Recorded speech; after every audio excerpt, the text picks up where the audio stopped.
to the JWST Town Hall on proposing with the James Webb Space Telescope. This is a very exciting time for us at Space Telescope. We are less than 2 years from launch. We're a bit more than 2 years from the first science data arriving. And so if you want to look at that in terms of the career of a postdoc or a graduate student, a postdoc who is starting today, maybe working on JWST data by the time their 3-year appointment ends. If you're a graduate student starting this summer, JWST data might be a significant part of your thesis work. We've been waiting a long time for this, and there are many people who worked many years for this, many people who worked many more years than I have, certainly. And a lot of those are in this room as well. So JWST is going to open up a dramatic new discovery space. And with this town hall, we're basically going to release the first call for proposals for the James Webb Space Telescope, namely the Director's Discretionary Early Release Science. And along with that, we're going to release a number of other user tools that you all need to use to prepare your observations. So, as part of that, I think it's really important that when you start to think about creating your proposals, that you consider this enormous new discovery space, and that you realize that we really have to be very, very creative to take full advantage of that early on in the mission. And so here, for example, this is a simulation from the illustrious deep field. On the left-hand side, we have what it looks like with Spitzer. On the right-hand side, we have a simulation of what it looks like with JWST, and you see this enormous improvement. So we don't know what JWST is going to see, but we hope we can get many great proposals right out the gate. Similarly here, the famous pillars of creation. On the left-hand side, we have the Spitzer image, the Spitzer resolution. On the right-hand side, we have the HST image. And so you can sort of imagine what JWST might do here, in that it will use the same wavelengths as Spitzer did here, but it would do it at essentially HST, or better spatial resolution, and who knows what we're going to discover. We have a number of things we want to talk about at this town hall. We'd like to go through our presentations. There's a lot of information we'd like to convey. There's time at the end for questions, and so we'd like to take questions at that time. So this is the basic agenda.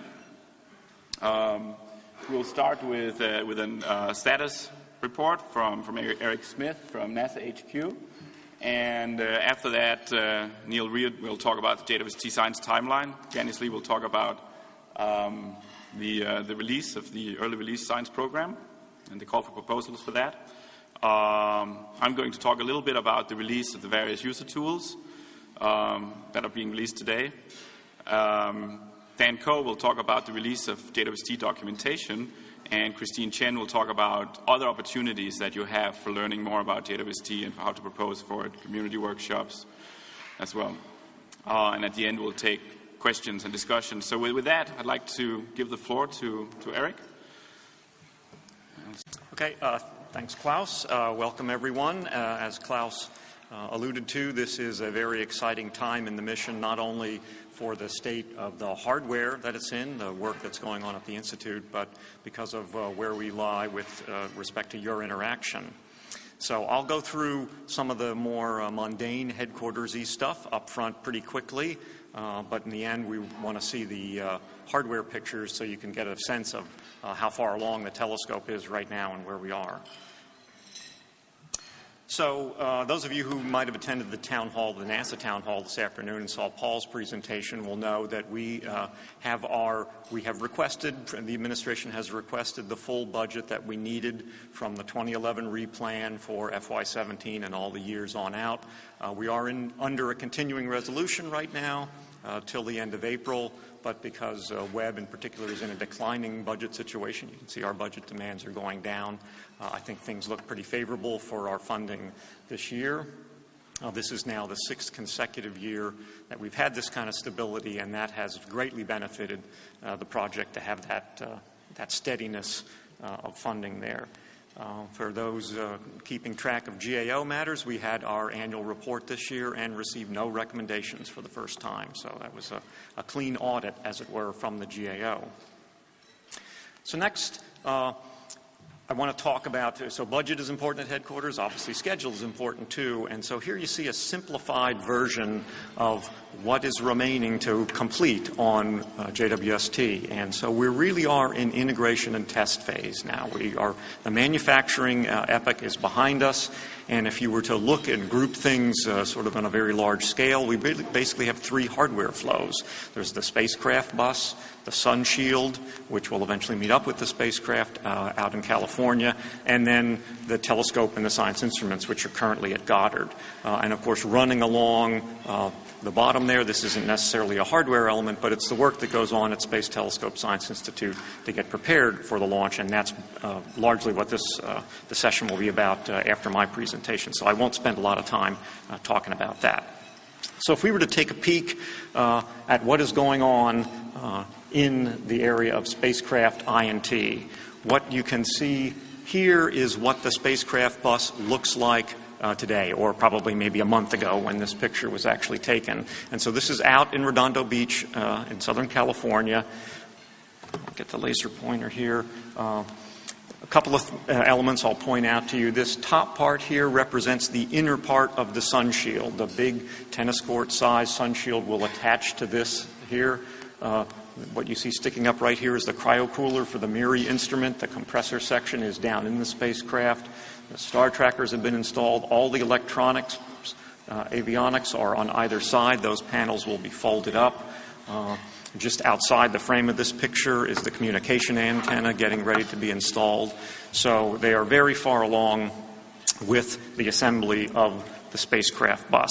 And once that has completed, then it is going to be mated to the rest of the Sunshield hardware. And so if we take a look inside there, what I have here is not a picture of the Sunshield membranes, which are all completed and delivered and awaiting installation out at Northrop.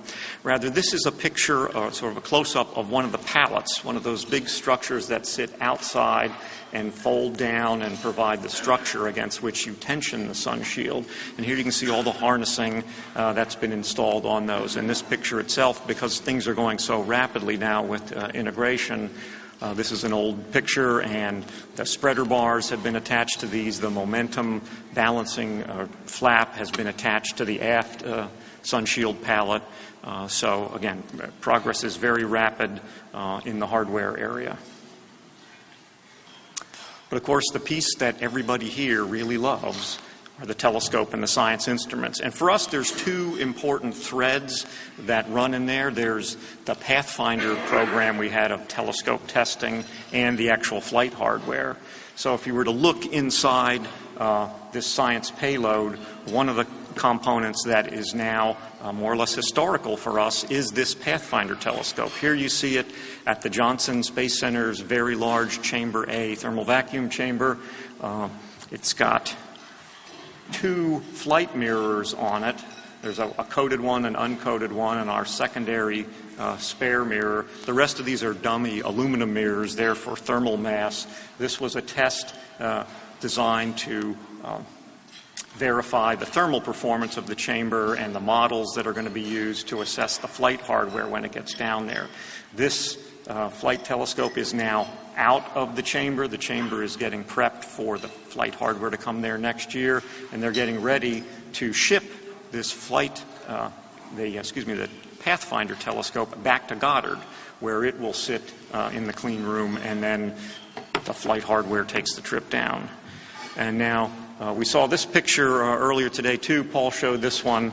This is a really gorgeous telescope we have here. It meets all the technical performance measures that were listed long ago in the decadal survey as the kinds of things the astronomical community wanted and needed to do their science. It meets all of those performance requirements, technical performance measures we'll call them. If you had a chance to get out to Goddard and see this, it was pretty amazing. It will still be there, likely through February and March, perhaps, so there's still an opportunity. If you're going to be in the D.C. area and you'd like to see it, you can go out to the very large clean room there. Once it comes out of the vibration testing that it's undergoing now and acoustics testing, it will be visible for about a month when they make some optical measurements to repeat ones done before the environmental testing, just to verify that that it survived the tests as predicted. So one chart that I've been showing for a long time here is just a quick way for folks to, start keep in their mind, tell other people what's going on with JWST in any given year. You can see all the years behind us, they're faded there, and what we're in now is really the final stages of integration and observatory testing. So this brings with it there'll be a lot of exciting results. We will meet challenges as we go through this, as any program, anybody who's ever built hardware knows. As you test the hardware, it never quite performs as your models had predicted, but that's, of course, why you do the testing. Some major events to look out for during this year would be the start of that integration when the Sunshield and the spacecraft come together. Again, that will be happening out at Northrop Grumman. When we transport the flight unit, the Flight Telescope Science Payload, down to Johnson Space Center there sometime in April. Not as glamorous an event, but there is going to be a mission operations review, and this is now the first of a series of operations reviews as we get ready to actually fly the bird, as they say, and return science. The very long cryo vacuum test that's going to be done down at Johnson Space Center. It's about a 3-month long in vacuum cryo test will go on down in Houston later this summer, and then sometime in the fall the science payload will ship out to Northrop Grumman for integration with the spacecraft, and then it will go through testing out there, deployment testing, vibration testing there as well. This is the last time that anything sees cryo vacuum testing, though, right here. So I'll quickly summarize. The important point to remember coming out of the town hall is that we still are on schedule and within budget. We're in a phase of the program now where there'll be many new challenges, different from the challenges that we had before. The team that has been working together so well at not only at NASA with our international partners, our industry partners, and now primarily at Northrop Grumman, has been working extremely well together. So when problems arise, I'm really confident in the team that will solve them. And so normally this is where I would end it, and I can't imitate Steve Jobs, but there's, it's sort of in the one thing more. This is really exciting for me because it's been since 2001 that the science community was actively engaged in sort of proposing for JWST. And so this year marks the return of the community to the program. And so I'm very excited about it, and I will just end with, now it's your turn. Thank you.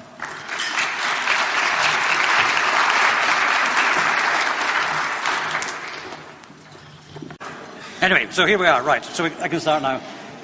So I'm going to be talking to you about the science timeline, which is basically how you get engaged. This is a slide that I've shown at the last 3 years at AAS meetings. It's basically, this explains what Space Telescope is supposed to do. We're supposed to help you get the maximum science out of JWST. It's a relatively limited lifetime mission. We've got used to Hubble that just keeps on going. Chandra keeps on going. JWST, 5-year requirement, 10-year goal. In order to get the most science out of that, we need to get the community up to speed as fast as possible, and that's basically what the talks are going to be about here. Helping you with user tools, documentation, in seminars and workshops, and then rapid access to data. We're talking about the early release science. What I'm going to talk about here is the science planning timeline, so I'll talk a bit about the Cycle 1 GTO call. Janice is going to talk about the early release science, Director's Discretionary Program. Cycle 1 GO call for proposals. The user committee that we'll be setting up soon for JWST. And then I'm going to talk a bit about the end of JWST and HST, since there's an interesting collision there that we'll be talking about, that we're dealing with, basically restructuring the HST TAC process. So I have a feeling that dealing with the GEO community, I'm going to need extreme herding capabilities, which is why Lexi is up there. To give you backgrounds, JWST programs are allocated against wall clock time. 80% of the time in the first in the first 5 cycles is available for open access to the community, to everyone. That in cycle 1, there will likely be 6,000 hours of JWST time available. Just as a comparison, in a typical Hubble cycle, there's 3,500 orbits of geoscience time. That's about 5,200 hours. So even in the first cycle, with about 2,000 hours, 2,500 hours of GTO time, there will be more time available on JWST than is currently available on Hubble. For the guaranteed time observers, they have a total of 4,020 hours in total. That's spread over the first 30 months, first 3 cycles, and likely about 2,000 hours, 2,500 hours will be in cycle 1. And then there's also director's discretionary time, 10% of the time, so about 900 hours per cycle. And part of that in cycle 1 is going into the early release science program. So the timeline, first of all, for the GTO, the call for proposals is being released imminently. Actually, it has already been released because we are, in fact, January 6th GMT. The proposals deadline from the GTO is at April 1st. And we'll be publishing the list of the GTO observations for cycle 1 by June 15th. GTOs have the first call on targets. Their programs, their specific observations will be not subject to duplication. That's not necessarily protection, that's because you don't want to waste telescope time by using JWST to observe the same target in the same way twice. So that's coming up soon. Why do GEOs care about the GTO call?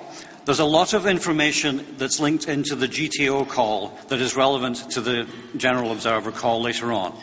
You can get the first look at science policies to do with the NASA policies, duplication policy, program modification policy, science parallels, I'll talk a bit about that later, target of opportunity, time-constrained observation policies. And there's a link there at the bottom. All of these slides, I'm running through things fairly fast, all of these slides will be available on the web from the JWST site later on. For the GEO community, the call for proposals goes out on November 30th, 2017. This is not a 4-month slip since Paul's talk. The deadline is actually March 2nd, 2018. The TAC will be meeting in May 2018. Launch of JWST on October 2018, and then a 6-month commissioning period, and then the cycle 1 observations will start around about April 2019.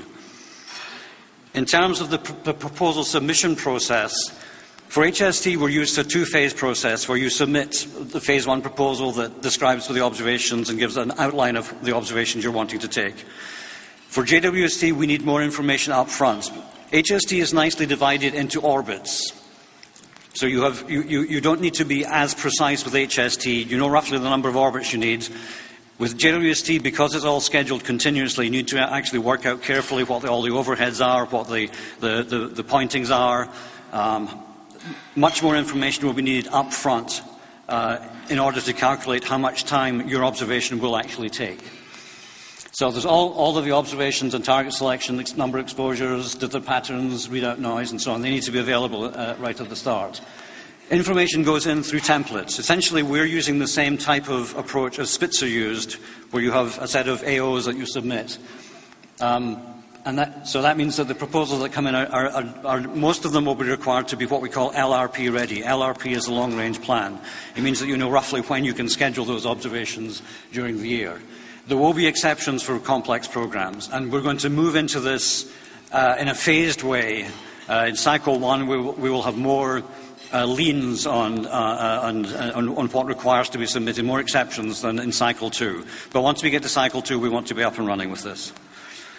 Program types, well, small, medium, and large programs. We haven't exactly decided the time boundaries there, but I'd expect small programs to be less than about 20 hours, medium programs up to maybe 45, 50 hours, then large programs above that. In cycle 1, the balance of the time will likely be towards the smaller programs. There's an awful lot that JWST can do in a relatively limited time, so that's the way that the balance will go. We'll have a number of specialized categories in cycle 1. Long-term programs, astrometry, variable monitoring, target of opportunity, time-constrained observations, treasury-style programs where you're doing the sort of larger-scale programs that have multiple scientific uses. We will not have joint programs with other facilities in cycle 1. We will move to that later, but in Cycle 1, you just don't want to complicate things too much. Let's figure out how JWST works, and then bring in the coordinated programs. We'll have archival and theory programs, early release programs. The data from those programs will be available for archival proposals in Cycle 1.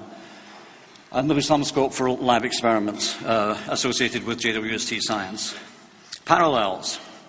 Initially, JWST, the concept was of a prime-only science program.